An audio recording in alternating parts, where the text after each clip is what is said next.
बिस्मिल्लाहिर्रहमानिर्रहीम। अस्सलामुअलैकुम। मैं हुमारी अली, आप देख रहे हैं मेरा चैनल। डिलीवरी बॉय की कातिला आमना के प्रेग्नेंट होने की खबरें, जमानत पर रिहाई कब हो रही है, किसके कहने पे आके ये खबरें फैलाई जा रही हैं कि आमना प्रेग्नेंट है।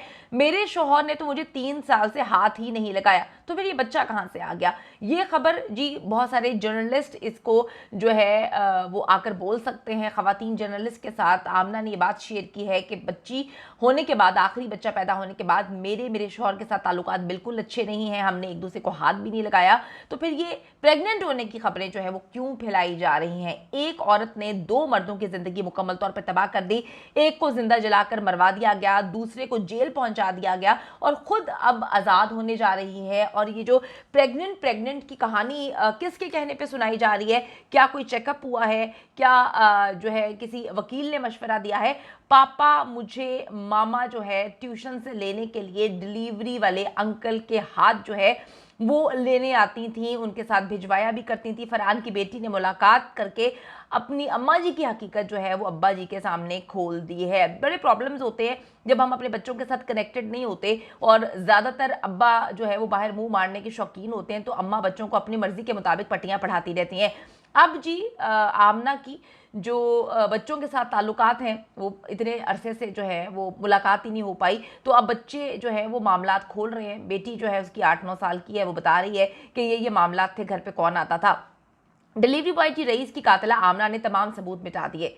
बस अपनी बेटी के हाथों जो है ना वो फंस गई। बच्ची को वो समझाती थी जब तक वो सामने होती थी, डराती थी, लेकिन बहुत अरसे से ना वो बच्ची से मुलाकात कर पाई है, ना बच्ची को बता पाई है।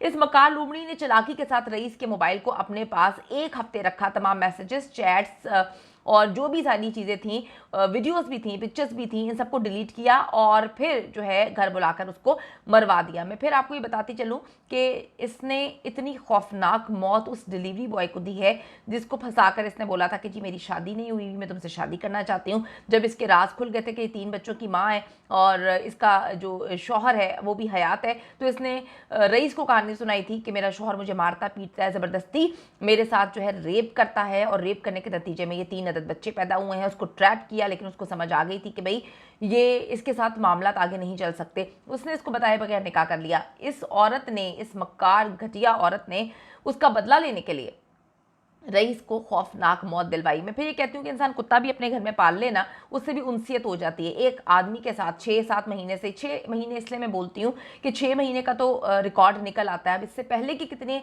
अरसे से मामला चल रहे थे ये पता नहीं, क्योंकि फरहान ने अपनी बीवी को घर में फेंका हुआ था। 5-6 मरले का घर है जहाँ पर इतने अफराद रहने के बावजूद ये उसको अपने घर में बुलाती थी, अपने कमरे में बुलाती थी, अपने पोर्शन में बुलाती थी और उसके साथ इसने जो है गलीज किस्म के ताल्लुकात इस्तवार किए हुए थे और बाहर भी घूमने फिरने उसके साथ जाती थी।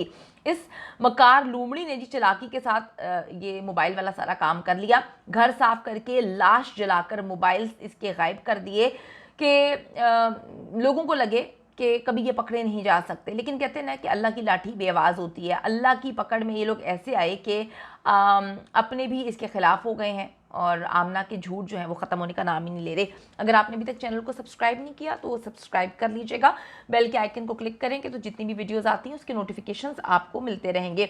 22 साल का जी नौजवान है जिसको बड़ी बेरहमी के साथ तशद्दुद करके इन दरिंदों ने जो है वो कत्ल किया। उसके बाद उसको डाकू बना दिया, रेपिस्ट बना दिया। अपनी बच्ची को भी इस्तेमाल किया कि हमारी जो बच्ची है उसको वो छेड़ा करता था, तो बच्ची ने तो अब्बे को जाके बता दिया कि कौन सा छेड़ना छुड़ाना, वो तो मुझे ट्यूशन से लेने आता था। अब आप ये देखें कि एक मोहल्ला है, एक घर है, एक 5-6 मरले का घर है, 5-6 कनाल का घर नहीं है कि जो घर के बाकी लोग हैं उनको पता ही नहीं है कि क्या होता है। और घर का माहौल कितना अजीब सा है।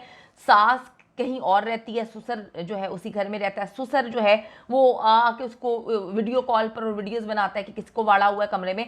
बहुत ही गंदा किस्म का इनके घर का माहौल था। लेकिन मैं आपको फिर बता रही हूँ कि हमारे मुल्क का सिस्टम ये है कि हमारी पुलिस चालान अभी तक जमा ही नहीं करवा पाई। हाय, मैं इमरान खान साहब को याद करती हूँ, वो नूर मुकद्दम का केस हम लोग कवर कर रहे थे और नूर मुकद्दम का केस उस दरिंदे ने सर उस लड़की का तन से जुदा कर दिया था। ईद के दिन चल रहे थे, पकड़ा गया, वो सारे मामला हो गए। बहुत सारी खवातीन इमरान खान साहब को लाइव कॉल पे दुहाइयाँ देती थी, बोलती थी कि आप इसका स्पीडी ट्रायल करवाएं। इमरान खान ने हर प्लेटफॉर्म पर यह बात बोली कि इसका स्पीडी ट्रायल करवाएं। नूर मुकद्दम कत्ल केस का वाहिद ट्रायल ऐसा था जो बहुत स्पीडी ट्रायल हुआ, उसको सजाए मौत मिली। आप देखें, सजाए मौत मिल गई, हाई कोर्ट से भी सजाए मौत मिल गई। अब सुप्रीम कोर्ट ऑफ पाकिस्तान में बैठे हुए बेचारे, रोज दर दर की ठोकरें खाते हैं। इतना दुख होता है, इतना दुख होता है। और यहाँ पर तो चालान ही जमा नहीं करवाया गया। एक गरीब इंसान या एक मुतवसत तबके का इंसान कितना हैंडल कर सकता है, पाकिस्तान की पुलिस को, पंजाब की पुलिस को कितना फेस कर सकते हैं। उसके बाद आप देख लें, दुआज़रा केस में वालिदैन जो है वो दर दर की ठोकरें खाते रहे हैं, पुलिस कोऑपरेट नहीं करती। उसके बाद हर वक्त जो है वो डेट्स मिलती रहती हैं। आप देख लें कि मायरा जुल्फ़िकार के वाले साहब जो हैं वो इंग्लैंड अपना सब कुछ छोड़ के यहाँ पे बैठे हुए थे, मेरे साथ कांटेक्ट में थे। यहाँ पर वो दोनों अभी जेल में हैं दोनों भाई। लेकिन क्या करें जी, चालान जो है वो पेश पहले किया नहीं जाता, फिर ट्रायल नहीं होता। अभी मायरा जुल्फ़िकार का ट्रायल ही नहीं हुआ, यानी कि मतलब सालों गुजर जाते हैं, ट्रायल नहीं होते, फिर गायब हो जाते हैं। इस वक्त इस केस का चालान ही जमा नहीं हो पा रहा। मतलब क्यों नहीं हो पा रहा? सब चीज़ें सामने है, हर चीज़ सामने है। किस चीज़ का इंतजार कर रहे होते हैं कि अवाम की याददाश्त धुंधली हो जाए, अवाम भूल जाए, हम इस पर बात करना बंद कर दें। बात करना बंद हो चुके हैं लोग, बहुत कम लोग बात कर रहे हैं। मैं बात करना बंद हो जाऊंगी तो मुझे ऐसा लगता है कि शायद जो 4-5 बंदों को पता है इस केस के बारे में, वो भी धुंधला जाएंगे। खुदा के वास्ते मुल्क का सिस्टम इतना तबाह बर्बाद ना करें कि लोगों को आप पर से एतबार नाम की चीज़ ही हट जाए। अभी तक आप देख लें कि इसका जो है वो चालान पेश नहीं किया गया। कब ट्रायल होगा? फिर उन्होंने आगे जो है हाई कोर्ट भी जाना है, सुप्रीम कोर्ट भी जाना है। 5-10 साल का मंसूबा करके बैठे होते हैं, ऐसे ऐसे कमेटी डाली होती है 10 साल की। अब टिकटॉकर्स बहुत अच्छा काम कर रहे हैं, पहली बार मुझे उनका काम पसंद आया। इस मकार लूमड़ी की जितने भी इंटरव्यूज़ हैं उसके क्लिप्स निकालते हैं और उस पर एक्ट कर रहे हैं, बता रहे हैं कि ये कितनी झूठी औरत है। ने क्या कहना था, अगर मैं गलत होती तो आज भी मेरी सास आके मुझे ऐसे बोसा देती हैं, क्यों देती हैं? मेरे सर के ऊपर प्यार देती हैं, क्यों देती हैं? अगर ऐसे आज भी मुझे तो नहीं, मेरी फैमिली वालों ने उठ के कहा कि तुम्हारी वजह से हमारा बेटा फरहान इस कंडीशन में है। मुझे तो कभी किसी ने नहीं कहा। हमारा खानदान है रईस, आज तुम हारे और मैं आज भी जीती और बदनाम आज भी तुम हुए हो और जीती आज भी मैं। रईस को कहती है जी बदनाम आज भी तुम हुए हो। कौन सा रईस बदनाम हुआ भाई? तुमने उसको कत्ल कर दिया। कौन सी ऐसी बेगैरत सास होगी जो इस बेगैरत किस्म की औरत, जिसने उसके दोनों बच्चे फंसा दिए, दोनों, एक को कातिल बना दिया, एक मफरूर है, इसके सर पे आके बोसा देते हैं। मतलब कुछ आप इसका झूठ देखें, इसकी मकारी देखें। अगर ये क्लिप्स टिकटॉकर्स ना निकालें, इस पर एक्ट ना करें, हम तो इंटरव्यू, मतलब इतनी गौर से तो आप इंटरव्यूज नहीं सुनते। इसने क्या क्या बातें की हुई हैं। इसकी सास आके इसको बोसा देती है, इसका शौहर इसको देखता है, हथकड़ियाँ हाथ में होती है, कहती है आई लव यू, वो कहता है आई लव यू टू।